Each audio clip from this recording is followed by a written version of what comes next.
So Disney just gave us some more news on what might just be their most controversial addition in a while, but before we get into that, let's do a little recap.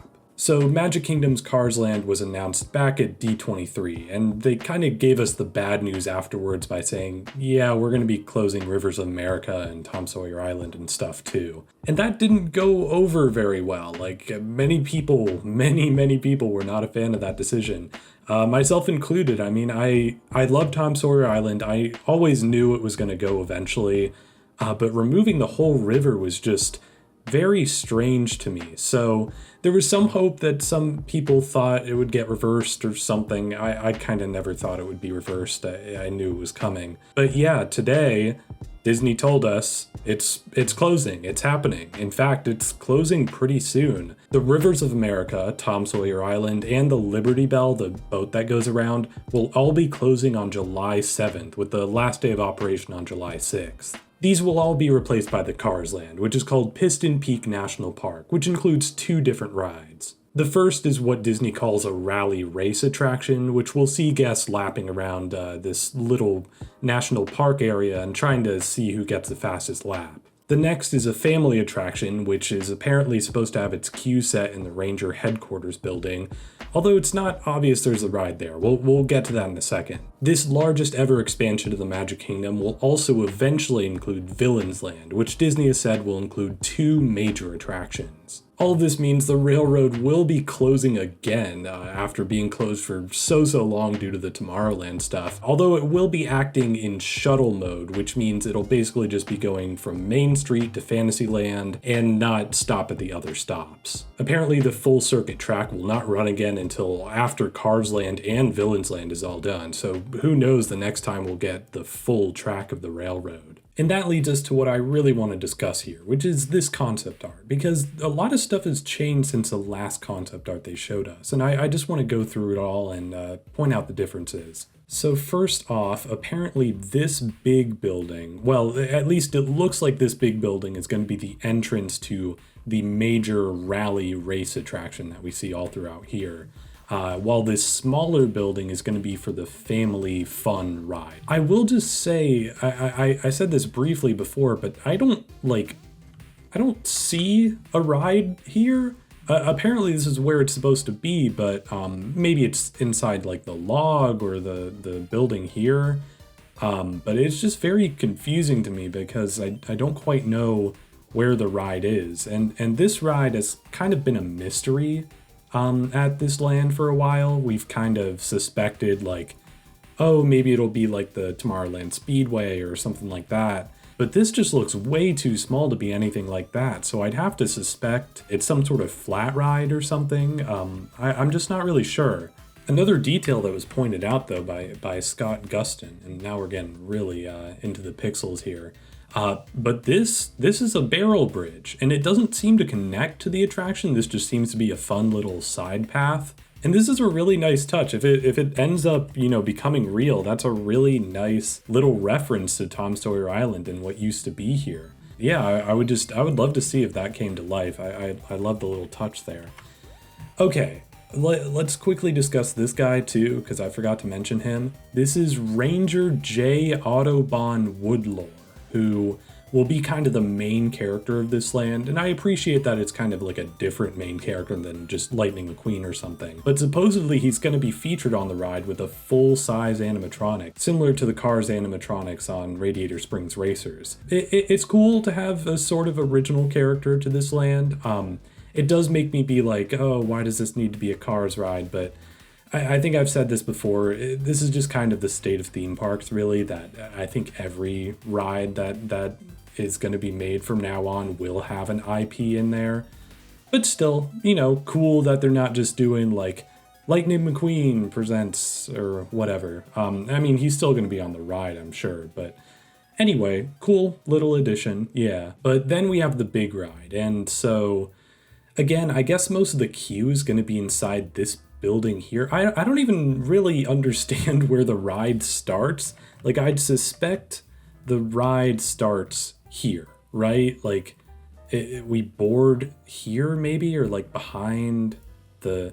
Like it's just I'm very confused by the layout. But supposedly, let's just say we start here because this seems like pretty basic trees and greenery, and we go like whoa whoa, and then we go into this here. And this I want to just really quickly note that compared to the previous concept art, we have a lot more water here. In fact, it seems like this is pretty much half of the river right here. It's keeping the same kind of aesthetic as the original Frontierland along all these shops and places here, which I think is far better than what we saw before. And actually has me thinking, like, I don't know, this area looks kind of cool.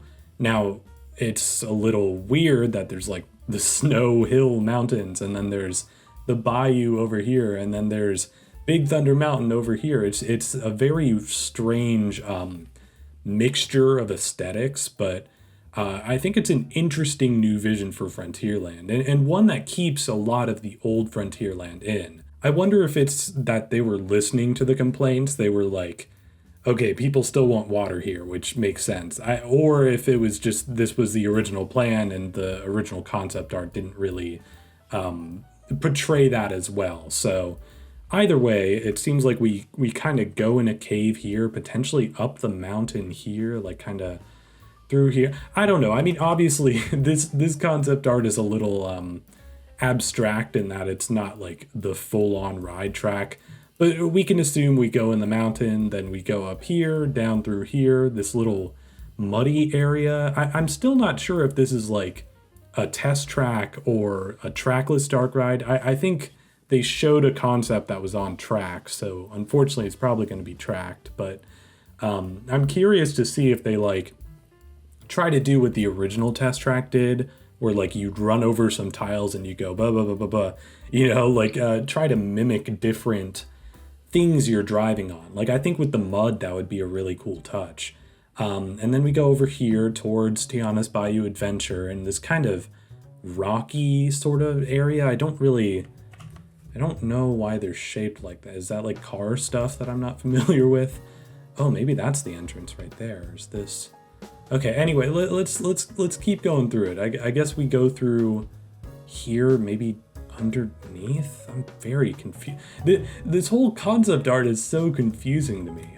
Anyway, let's just assume we go over here and we kind of reach this new extended area of Big Thunder Mountain, and I like the look of this a lot. Like this is so cool to me that it's kind of trying to be a blend of all these different aesthetics to Frontierland. And yes, again, the snow mountains are a little weird, but it feels like it's trying to blend together all the different aesthetics that they've created here, like the bayou and Big Thunder. And even though it looks a little strange on the surface, I think it's a very cool idea. And I love all these little, I think they said they're rainbow pools here. So if those look like actual like rainbow water things, that'll be pretty cool. And supposedly this geyser is going to go off occasionally. I wonder if it's synced to the ride or just kind of like it just does it, whenever it feels like it. But still, I really like this extension of Big Thunder. Like it's such a cool idea, and I guess might be the finale to the ride because we go under this tunnel here, we go around here, and then yeah, maybe the loading is like over here. But how do you get see like this whole thing? I just don't understand. I don't fully understand how the layout works. And again, like I said, it's abstract. But yeah, it's very confusing to me. I'm super curious to see how this ride actually looks when it's done, and like what the ride will be like. Will it just be test track, as I've said? Will it be like maybe like an outdoor dinosaur type thing where it's like a Jeep? I don't know. I don't know.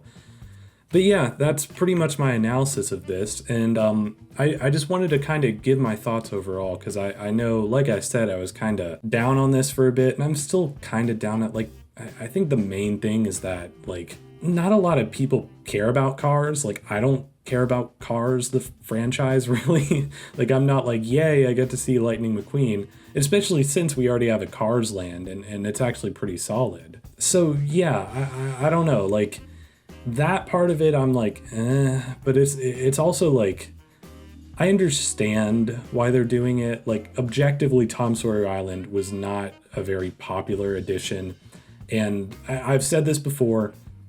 It was always going to go. Like I knew its time was going to run out, and I sort of wished, like I wished at least they would keep part of the river, and it looks like they're kind of doing that. So if this is what it turns out to be, then I think that's going to be a very good thing. But yeah, like I don't know.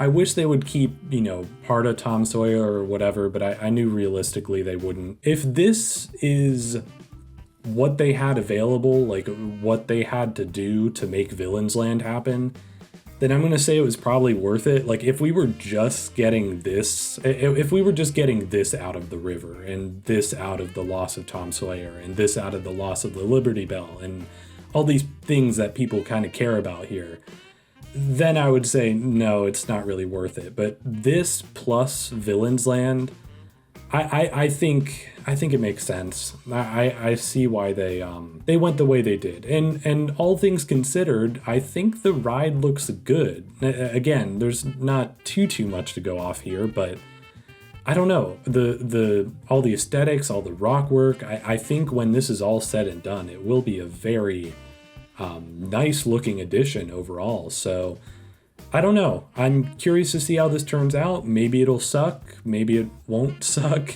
Yeah, so I don't know. Let me know your thoughts in the comments down below. Do you hate this? Do you like this? Are you just kind of waiting to see how it turns out like me? Again, let me know, and check out this video to see my ranking of Universal Orlando rides. Thanks so much for watching, and I'll see you all next time.